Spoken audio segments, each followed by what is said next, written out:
The most boring Saturday night ever. We're going to talk about LinkedIn. So I have a story to tell you. If you've seen the other video that I made about LinkedIn, it's like, don't get LinkedIn. LinkedIn will kill you. LinkedIn will like find you and murder your children and stuff. And I probably overstated how bad LinkedIn is. And I want to backpedal off of that, but I have a little story about this. So um, this is actually kind of to the point of how nefarious LinkedIn is. Um, and the other video, I go into all the problems with LinkedIn, not the least of which is you are the product and they want to sell you to the people that actually pay them money. And they don't give you credit, they don't give access to their API or anything. All the reasons you don't want to invest a lot of time maintaining a LinkedIn account. And they kind of hold you over the, they kind of hold you hostage. And I did a whole video, a 40-minute video on that.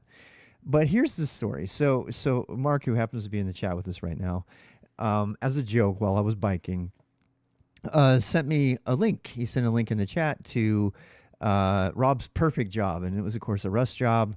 Everybody who knows me knows that's a funny ironicism. I'm inventing words here. I have that prerogative, streamer prerogative. I can invent words. Me and Shakespeare, and so I'm on the bike and I tapped on the link, uh, and I just kept tapping through because I just wanted to see what it was. I was so curious to see what it was, and he had linked to a LinkedIn job posting for this Rust thing, and and it wasn't until I started getting inundated with emails from LinkedIn like over the next day and a half, like so and so, your name has been searched out 25 times. Do you get ready to access this person? I'm like, oh my god! And it was like, oh, this is what it used to be like to have LinkedIn. And I realized what is going on here. It's almost like I have a LinkedIn account. Sure enough, I went to go look it up. I logged into LinkedIn. I logged into LinkedIn in the same GitHub account that I had on my phone. Sorry, Google account because I have a Pixel, and I went, I went to the site, and there it is. I have a full account with my profile pic and everything all over again. It was like resurrected. It wasn't even a new. I'm sorry. It wasn't even the same account I used to have. It made a new one.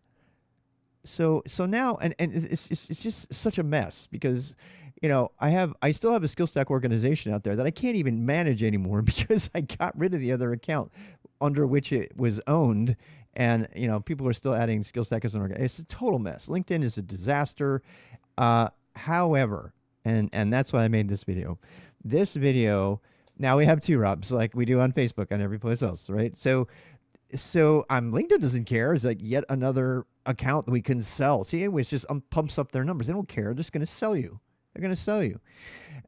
So that actually did cause me to think about this again. And I know this video is going to prompt, a bunch of friend requests in LinkedIn, and I may not ever even get to them. I don't like opening it.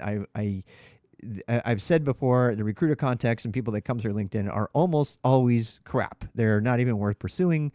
Many people have had very successful stories with LinkedIn, and they say, I found my job through LinkedIn. How dare you? And you know what? I'm happy for them. But most people hate it.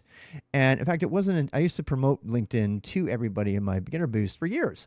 And it wasn't until Greg's not out here today, he was just here earlier, said, no, I've never had a LinkedIn. I've always had jobs.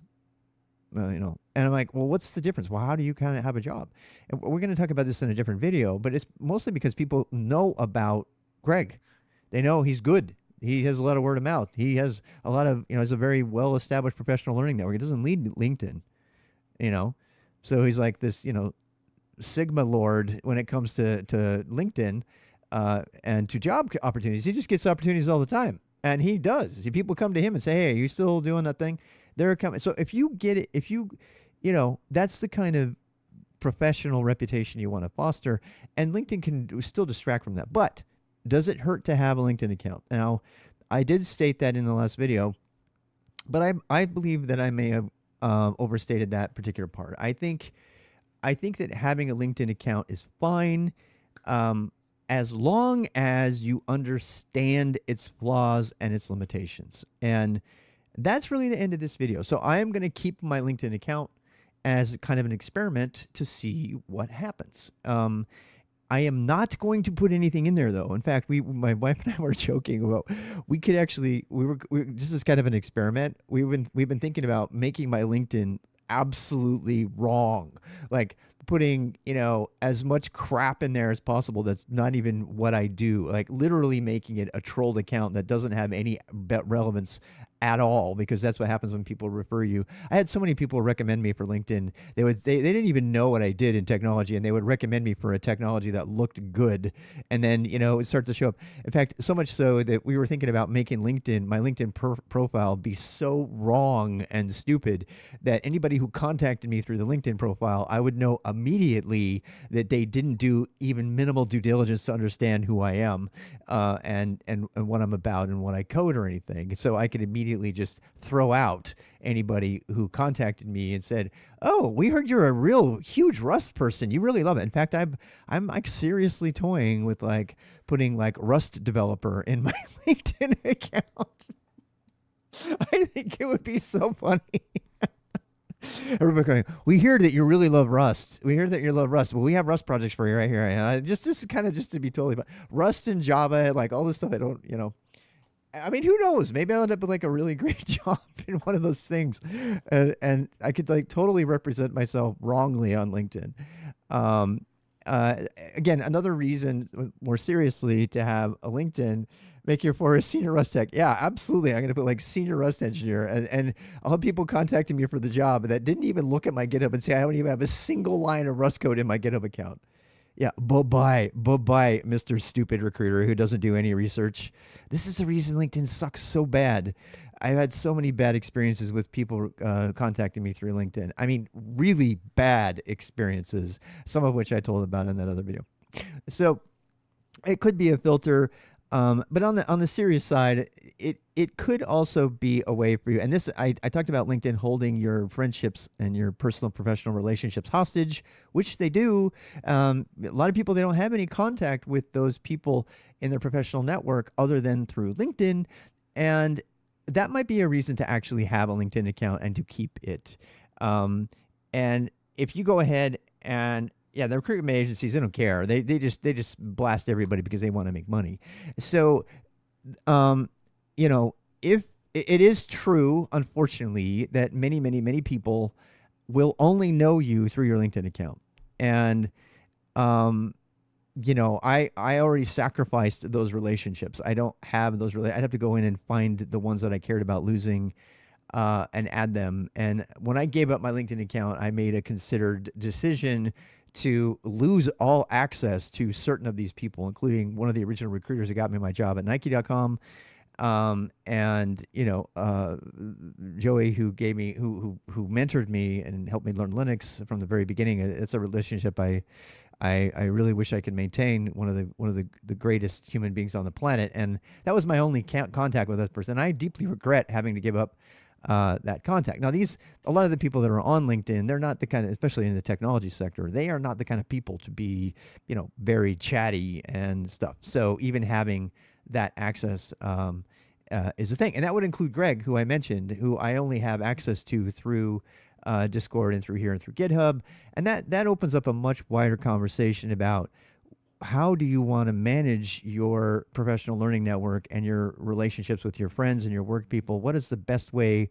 What is the most sustainable way to maintain those work relationships? Because those are so golden. You have got to keep those relationships alive. If you don't keep those relationships alive, then every single job I've ever got was because somebody who cared about me that I made a relationship with either called the recruiter and said, "You need to talk to Rob," or they called me and said, "Oh my God, they got this thing going on here. It's totally you. I immediately thought of you." And seriously, the three main jobs, the best jobs that I've ever got, those were the jobs that somebody was thinking of me and had access to me. And in both of those, actually in all of those cases, all three of those cases, it wasn't through LinkedIn that they got a hold of me, right? They had my information in another way. So could LinkedIn be a method of communication, one additional method of communication with people who may not use those other methods of networking? Possibly. And in that sense, the argument that it can't hurt, that's what people usually would respond about the LinkedIn thing. I tend to agree with that. I mean, as long as you don't over invest in LinkedIn as the single and only way to contact the rest of the people in your working relationship. I think it probably could be used. Um, the political posts on LinkedIn. Oh, I've already found that. In fact, one of the reasons that I abandoned LinkedIn is I was sick of seeing motivational posters with llamas from random recruiters in my feed. The feed for LinkedIn that I was looking at that finally got me to just throw it out was just this absolute crap. I mean, I know you can go in and turn down the email. I know, but I would then go to LinkedIn to maybe see what's going on with my professional work profile, and it was just totally filled with crap. I mean, crap that wasn't even related to work. I was like, what the hell? This is so horrible. I mean, I like yet another llama in some random I mean, it was worse than Twitter, even before Elon got a hold of it. After. It was absolutely horrible. And it became political and people were doing all kinds of crap. And I was like, man, I might as well go join Nextdoor. I'd have a better chance of finding something useful. So if you have an account, just don't spend a lot of time managing it. And for those people, maybe you want to back it up with something else. I guess that's the takeaway. That's all.